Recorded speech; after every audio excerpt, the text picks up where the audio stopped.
इसके पास 8 इंच का है। एक ऐसा बंदा जिसके नीचे लटकता है सबसे बड़ा डंडा। और चौंकने वाली बात यह है कि ये मूवी सच्ची घटना पर आधारित है, तो तुमको भर भर के मजा आने वाला है। तो बिना समय गवाए डायरेक्ट करते हैं मूवी को स्टार्ट। तो मूवी स्टार्ट होती है जहाँ पर हमको ये बंदा दिखाया जाता है। इसका नाम होता है रॉको, जो कि पैसा कमाता है लड़कियों को देकर अपना चौको। जी हाँ, ये अक्कुम बक्कुम वाली मूवीज में काम करता है। और रॉको हमारा बहुत ही ज्यादा फेमस है कि तभी रॉको को भीड़ में एक आदमी दिखता है और उस आदमी को देखने के बाद रॉको की ऐसी फटती है कि क्या ही बताएं। वो कहता है कि अब मैं आगे ऐसी अक्कुम बक्कुम वाली मूवीज नहीं बनाऊंगा। और सब लोग चौंक जाते हैं कि भाई तू तो पीक पॉइंट पर है, तेरे को इतने लोग चाहते हैं और तू इस मूवमेंट पे क्विट करना चाहता है। चटक गया क्या, किर्रमिर हो गया। पर रॉको ने बात ठान ली, मतलब ठान ली। तभी यहाँ पर एक लड़की आती है रॉको के पास। वो रॉको से खुल्ला कहती है, देख रॉको, मुझे चाहिए तेरा चौको, पूरी कर मेरी मांगे, फैला दे मेरी टांगे। तो रॉको कहता है, देखो नारी, मेरे पास जो डंडा है वो बड़ा तो है ही है, साथ में है बहुत ही ज्यादा भारी। तो तुम मेरे साथ करते करते थक जाओगी और मेरे भारी भरकम डंडे के नीचे दब जाओगी। पर ये लड़की भी कहाँ मानने वाली थी। तो रॉको कहता है, ठीक है। फिर रॉको इस लड़की के साथ दबा के अक्कुम बक्कुम करता है। अब जब रॉको बाथरूम में जाता है तो हम लोग क्या देखते हैं कि रॉको के डंडे से लाल धाराएं निकल रही हैं। यूजुअली पीली निकलती है या फिर सफेद निकलती है, बट रॉको का मामला कुछ अलग है। खैर यहीं से अब रॉको अपने बचपन के बारे में सोचता है। यहाँ से हमको दिखाई जाएगी रॉको की बचपन की कहानी कि रॉको कैसे यहाँ तक पहुँचा। तो यही होता है हमारा रॉको, जो कि बचपन में बहुत ही ज्यादा प्यारा था, घर वालों के साथ में खाना बैठ के खा रहा था कि तभी यहाँ पर हल्ला गुल्ला होने लगता है क्योंकि नीचे कोई आया था। ये स्मार्ट से बंदे का नाम होता है टोमा, जो कि इस इलाके की सबसे खूबसूरत सी लड़की का बॉयफ्रेंड था। इस लड़की को हम बुलाएंगे पेरी, जिसका हर कोई दीवाना है। खैर तोमा अपने घर पर जाता है। यहाँ पर हम लोग देख सकते हैं कि तोमा की अपने बाप से बिल्कुल नहीं बनती थी, क्योंकि यहाँ पर सबको मालूम था कि तोमा ना सौतेला लड़का है इनका। किसी ऐसी महिला ने इसको जन्म दिया था जो कि अक्कुम बक्कुम करने के पैसे लिया करती थी। पर तोमा अपने भाइयों से काफी ज्यादा प्यार किया करता था, खास तौर पे ये लाल हेलमेट वाले से और रॉको से। अब इस लाल हेलमेट वाले के साथ एक बचपन में घटना घट गई थी। इसी एरिया के दूसरे मोहल्ले वालों ने उसको मारा था, जिससे उसकी ऐसी हालत हो गई। और रॉको को टोमा बहुत पसंद था, उसको टोमा जैसा ही बनना था। तभी रॉको क्या नोटिस करता है कि उसके बगल में हंटीला चला रहा। तो वो टोमा से पूछता है कि ये क्या कर रहा। तो टोमा यहाँ पर एक शायरी सुनाता है रॉको को कि जब हमारे पास कोई पार्टनर ना हो और हम फील करें अकेला, तो ऐसे में लड़के लोग चलाते हैं अपना हंटेला। खैर अगले दिन ये लाल हेलमेट वाला लड़का टैं बोल जाता है और सबको बहुत दुख होता है, खास तौर पे टोमा और उसकी माँ को। ये टोमा की रियल माँ नहीं होती, बट उसको काफी प्यार किया करती थी। खैर इस बात को कुछ दिन बीत जाते हैं और हमारा रॉको ना धीरे धीरे बड़ा हो रहा था। वो चीजों को समझ रहा था कि उसके अंदर कुछ फीलिंग्स आ रही है, और खास तौर पर बेरी को देखकर उसके दो बेर के बीच में जो चीज है वो एक्टिवेट हो रही थी। जब उसका भाई टोमा बेरी के बेर तोड़ा करता था तब अक्सर रॉको उसको देखा करता था, और बेरी भी रॉको को देख लिया करती थी, पर वो कुछ नहीं बोला करती थी। और कुछ दिनों बाद टोमा उसको नोटिस कर लेता है कि मेरे भाई रॉको का रॉक ना कुछ ज्यादा ही हार्ड हो रहा है। वो चेक करता है और वो क्या पाता है कि रॉको का रॉक ना कुछ ज्यादा ही बड़ा है। जी हाँ, आम बच्चों के मुकाबले कुछ ज्यादा ही तन गया है। और इस बात से टोमा को काफी प्राउड महसूस होता है कि वाह, मेरा भाई खोद सकता है सबसे बड़ा गड्ढा। खैर अगले दिन टोमा अपने पड़ोसी के पास जाता है, जहाँ पर वो क्या देखता है कि उसका पड़ोसी बेरी के साथ लगा हुआ है और बेरी यहाँ पर पूरी निर्वस्त अवस्था में लेटी हुई थी। उसको काफी गुस्सा आता है कि मेरे भाई टोमा की जान बेरी मेरे पड़ोसी को दे रही। और वो ये बात अपनी माँ को बताता है और उसकी माँ ले जाती है सीधा उसको टोमा के पास। पर टोमा इस बात पर भड़क जाता है, क्योंकि जो बात रॉको उससे बोल रहा था वो कई लोग पहले ही टोमा से बोल चुके हैं। बट टोमा मानने के लिए राजी नहीं था। पता नहीं कौन से प्यार में पड़े थे भाई साहब। और उसके बाद टोमा दुखी होकर यहाँ से चला जाता है और कुछ दिनों बाद वो डिसाइड करता है कि वो बेरी से शादी कर लेगा। वो सभी घर वालों को इन्वाइट करता है, बट वहाँ पर कोई भी नहीं जाता। खैर अब इस बात को कई साल बीत जाते हैं और अब हमारा रॉको बड़ा हो चुका है। जी हाँ, यही इंसान होता है रॉको, जो कि अब आया है रहने टोमा के साथ। जी हाँ, ये होता है टोमा। टोमा उसको एक रेस्टोरेंट में जॉब दिलवा देता है, जहाँ पर वो मैनेजर की पोस्ट में होता है, बट उसका काम कुछ और ही होता है, समझ रहे हो, 2 नंबर का। और वो जैसे टोमा के घर में आता है रहने के लिए, वो क्या देखता है कि उसकी भाभी कोई और नहीं बेरी है। जी हाँ, ये वही बेरी थी जो कि एक समय पर अपने पड़ोसी को दे रही थी। उसको काफी अजीब लगता है कि उसके भाई ने इससे क्यों शादी कर ली, बट वो उसके फटे में टांग नहीं अड़ाता, क्योंकि उसको पता है कि टोमा इस बात से नाराज हो जाएगा। खैर रॉको जहाँ पर काम किया करता था, उसका मैनेजर यानी कि उसका भाई जिसके साथ 2 नंबर का काम किया करता था, उसकी बहन रोको भाई साहब पर भयंकर वाली लाइन मार रही होती है। रोको भाई साहब हमारे उस लाइन को रिसीव करते हैं और ये विदेशी जल्दी से जल्दी अक्कुम बक्कुम करने में बिलीव करते हैं। तो जब रोको और इस मैडम जिसको हम बुलाएंगे चुप्पी, तो जब ये दोनों अक्कुम बक्कुम कर रहे होते हैं तो यहाँ पर रोको भाई साहब ने आज तक तो किया नहीं था। तो भाई के पास धनुष तो है पर उसको पता नहीं कि निशाना कहाँ पर लगाना। रास्ते बहुत दिख रहे हैं पर उसको पता नहीं है कि कहाँ पर जाना। तो वो गलत जगह निशाना लगा देता है और उसकी अखंड बेइज्जती हो जाती है और चुप्पी जो इतनी एक्साइटेड थी वो सच में चुप हो जाती है। खैर वो उदास होकर बाहर निकल जाता है। तभी उसका भाई तोमा उससे कहता है, अरे रोको चल तुझको हसीन गलियों में ले जाता हूँ जहाँ पर बस तेरे को पैसा फेंकना है और तमाशा देखना है। तोमा रोको को ऐसी ऐसी अय्याशी करवाता है कि भाई साहब तुम लोग भी एक ऐसा भाई डिजर्व करते हो। तोमा हमारा दिखने में खूबसूरत था तो उसके लड़कियों की अटेंशन ऐसे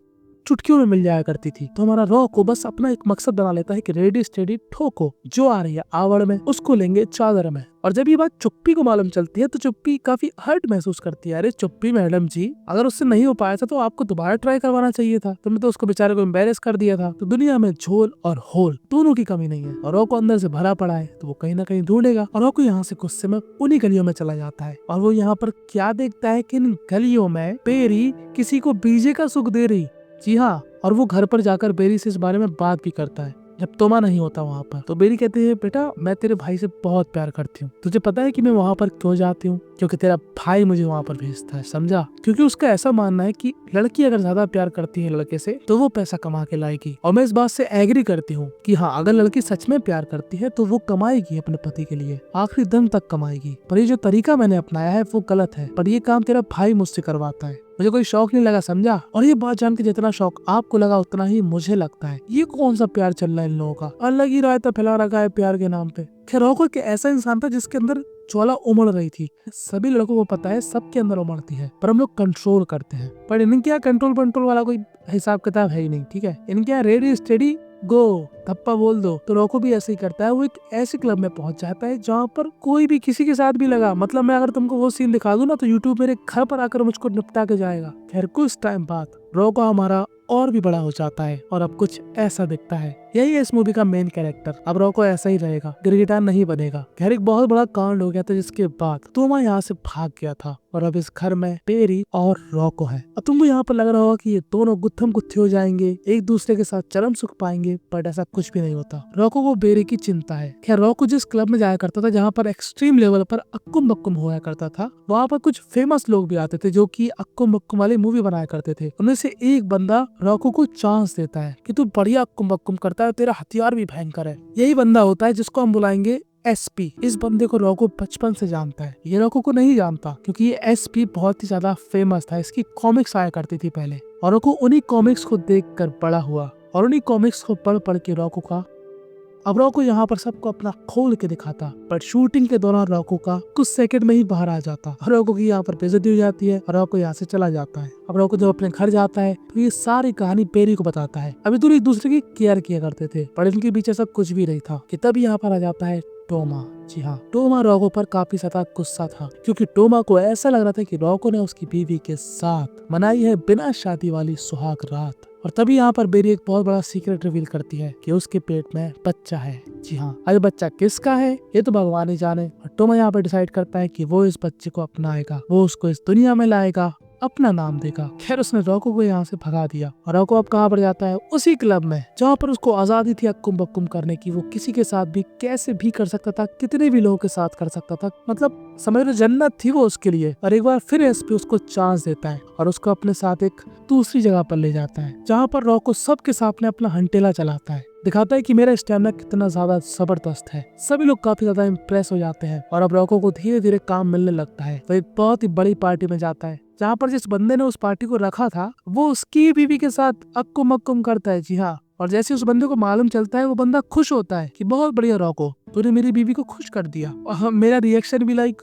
हे भगवान, ये दुनिया का कौन सा कोना है। फिर हमारे रोको को भर भर के काम मिलने लगा था, लेकिन वो अक्कुम बक्कुम को एंजॉय नहीं कर पा रहा था। दरअसल हो कुछ ऐसा रहा था कि अक्कुम बक्कुम से ज्यादा ना स्टोरी क्रिएट की जाती थी। जैसे आप लोगों को ही पता हो कि जो अक्कुम बक्कुम वाली मूवीज होती है उसमें बहुत सारी स्टोरीज होती है कि वो पहले चल के आएगा, वो कहीं जा रही होगी तो गलती से गिर जाएगी और वो कहाँ गिरेगी, किसी के डंडे पे गिर जाएगी, मतलब ऐसा कुछ होता है। तो वैसी टाइप की स्टोरी रॉको बनाया करता था। उसका डायरेक्टर ये बंदा था। तो रॉको की काफी कंप्लेन आ रही थी क्योंकि रॉको रियल वाला अक्कुम अक्कुम करे, मतलब बिल्कुल ही अग्रेसिव होके। तो लड़कियां कंप्लेन करने लगती है कि यार ये तो जंगली है, भाई साहब थमते ही नहीं है, धै तेरी। अरे भाई गड्ढा है, खाई थोड़ी ना है। और रॉको इस बारे में सोचता है कि तब ये एक दिन उससे मिलने उसके बचपन का दोस्त आता है जिसको हम बुलाएंगे घुंगरू। तो घुंगरू भाई हमारा रॉको से इतना ज्यादा इंस्पायर हो चुका था कि क्या ही बताएं। वो कह रहा देख भाई पैंट उतार दी मैंने तेरे सामने, ठीक है, अब बता भाई मेरे एनाकोंडा में दम है कि नहीं, ये डस सकता है कि नहीं, भाई तू मुझे अपने साथ काम कर। तो रॉको कहता है ठीक है भाई तू भी आ जा।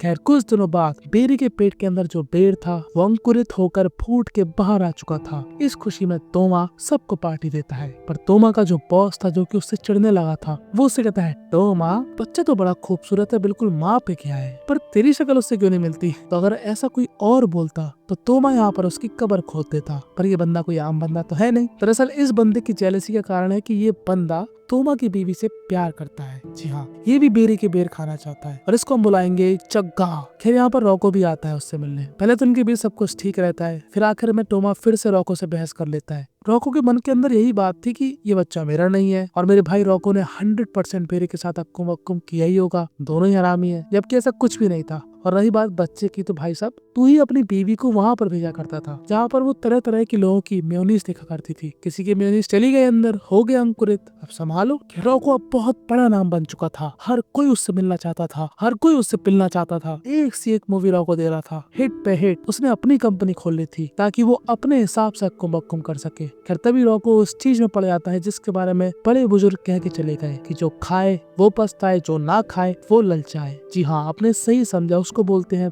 प्यार, मोहब्बत, इश्क, विश्क, रिस्क। क्योंकि ये महिला रॉको से कुछ ज्यादा ही प्यार करने लगती है और रॉको भी करने लगता है। महिला कहती है देखो अब हम लोग अलग लाइफ जिएंगे, मैं नहीं चाहती कि तुम मुझे छोड़ के जाओ और किसी और की टांगे उठाओ, हम लोग कहीं सेटल हो जाते हैं। तो अब ये दोनों ही लोग एक अलग से टापू में सेटल हो जाते हैं। रॉको ने काफी पैसा कमा रखा था तो उसके पास पैसों की बिल्कुल भी कमी नहीं होती, वो आराम से यहाँ पर रह सकता है। अब यहाँ पर ये लोग क्या करने आए ये तो कल पैदा होने वाले बच्चे तक को मालूम है। और ये लोग भाई साहब जिस लेवल का अक्कुम बक्कुम करते हैं जो कि मैंने अपनी लाइफ में कभी देखा ही नहीं है। पता नहीं अक्कुम बक्कुम ये लोग कर रहे थे और दर्द मुझको हो रहा था। दिल की बात कर रहा हूँ, ठीक है, कहीं और दर्द नहीं हो रहा। पर वो कहते हैं ना, एक ही गाड़ी चला चला कर एक न एक दिन उस गाड़ी से मन भर ही जाता है। अगर आप उस गाड़ी से लाइफ टाइम तक प्यार नहीं करेंगे तो आखिरकार आप उस गाड़ी को साइड में कर देंगे। और यही बात इन दोनों के रिलेशन में अप्लाई हो रही थी। ये दोनों जो कि एक टाइम पर एक दूसरे पे टूट पड़ते थे, अब इनके बीच बस बहस होती है, चिल्लम चाटी होती है क्योंकि रॉको का पैसा खत्म हो गया था। वही लड़की भी उसको काम पे जाने नहीं दे रही और रॉको का काम क्या है, रेडी स्टेडी ठोको। उसको उस काम के अलावा कुछ भी नहीं आता तो वही करना चाहता है। तो वो इस लड़की से कहता है bye bye tata see you sayonara, अब मैं तेरे पास नहीं आ रहा, मैं अपने काम पे वापस जा रहा। और रॉको वापस अपने इंडस्ट्री में आकर फिर से धूम मचाने लगता है, नए नए तरह तरह के वैरायटी के मालों को बजाने लगता है। यहाँ तक कि इनको यूएसए में भी काम मिल जाता है। बट हमारे रॉको को इंग्लिश नहीं आती थी क्योंकि रॉको इटालियन था। तो रॉको कहता है माना मेरा अंग्रेजी में हाथ थोड़ा ढीला, पर मेरे डंडे में इतना दम है कि वो छुलते ही साथ कर देता है गीला। और अब रॉको को ऐसा कुछ समझ में आ रहा था कि वो ना इसी चीज के लिए बना है, प्यार मोहब्बत लव शब्द उससे ना हो पाएगा। वो फूका है अक्कुम अक्कुम का और इस बात की उसको कोई शर्म नहीं है, ये चीज को वो एक्सेप्ट करता है, तभी वो इस इंडस्ट्री में है। खैर कुछ दिनों बाद ही रॉको की माताजी बीमार पड़ जाती है और अब रॉको उनका ख्याल रखता है। और रॉको का भाई यानी कि टोमा वो भी वहीं पर आ गया था जहाँ पर उसकी माँ रहा करती थी। वहाँ पर एक होटल खोल लेता है लोन लेकर। वो लोन उसने किससे लिया था, जग्गा से। अब जो बेबी थी ना वो टोमा के साथ नहीं रह रही थी क्योंकि टोमा उस पर हमेशा शक किया करता था, तो वो कहीं भाग गई थी। और वो किसके साथ रह रही थी, वो रह रही थी जग्गा के साथ। जी हाँ, ये बात सिर्फ मालूम थी रॉको को और जग्गा को और बेरी को। खैर कुछ दिनों बाद रॉको की माताजी टैं भूल जाती हैं और इस बात से सबसे ज्यादा दुख हुआ था टोमा को। जी हाँ, टोमा अपनी सौतेली माँ से बहुत ही ज्यादा प्यार किया करता था कि वो भी उससे काफी प्यार किया करती थी। रॉको भी यहाँ पर दुखी था कि तभी यहाँ पर आती है बेरी अपने बच्चे के साथ। बेरी को ऐसा लगता है कि इस परिस्थिति में रॉको उसकी हेल्प करेगा। वो चाह रही थी कि वो रॉको के साथ रहे क्योंकि उसको पता है कि रॉको के साथ वो सुरक्षित रहेगी, क्योंकि टोमा भाई साहब चटके हुए हैं, कभी भी कुछ भी कर देते, कुछ भी शक करने लगते। और मुझे समझ में नहीं आता भाई तू अपनी बीवी को कहाँ भेज रहा और फिर तू शक कर रहा है कि यार ये बच्चा किसका है, ये कैसे कर सकती है, सर रही है क्या तू। फिर तभी कुछ दिनों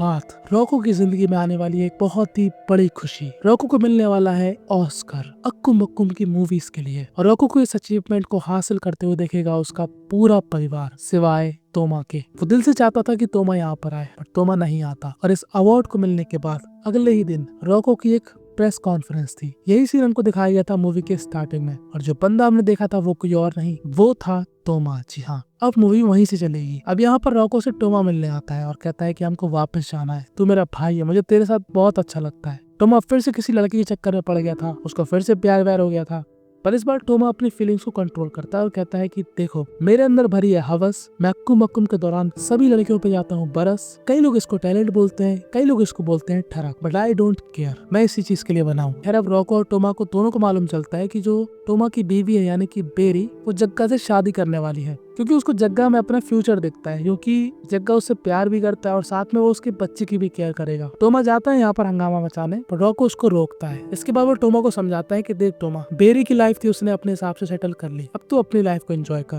तू मेरा भाई है। और बस यहीं पर ये मूवी थी एंड हो जाती है। अब देखो, ये मूवी पूरी सीरीज है, मैंने तुमको इतने शॉर्ट में बताई है कि मैं ही जानता हूँ। बहुत सारी चीजें इसके अंदर, पूरा समुद्र है जिसमें से मैंने सिर्फ 1 गिलास पानी तुमको दिखाया। और ये जो रॉको है ना, इसका असली नाम है रॉको सिफरेदी, जो कि असल में एक बंदा है, उसी के ऊपर पूरी ये स्टोरी है, जिसके पास सच में 2.5 किलो का सब्बल है। और इस मूवी को अगर तुमने अपने घर वालों के साथ गलती से भी देख लिया, समझ रहे हो, वैसे तो मुझको मालूम है तुम लोग नहीं देखोगे, बट गलती से देख लिया तो उसके जस्ट 13 दिन बाद मैं आऊंगा तुम्हारे घर पे 13वीं खाने, और काफी सारी चीजें तुम लोग मेरे से चाहते हो, तो उसके लिए तुमको ज्वाइन करना पड़ेगा मेरा टेलीग्राम। 10 बार बोल चुका हूँ, अभी के अभी ज्वाइन करो। और जस्ट इमेजिन करो कि अगर तुमको रॉको सिफरेदी वाली लाइफ जीने को मिलती है तो क्या तुम जियोगे, और अगर जियोगे तो तुम लोग क्या करोगे, एकदम सच सच बताना। सब्सक्राइब माय चैनल, बस हो गया, खत्म।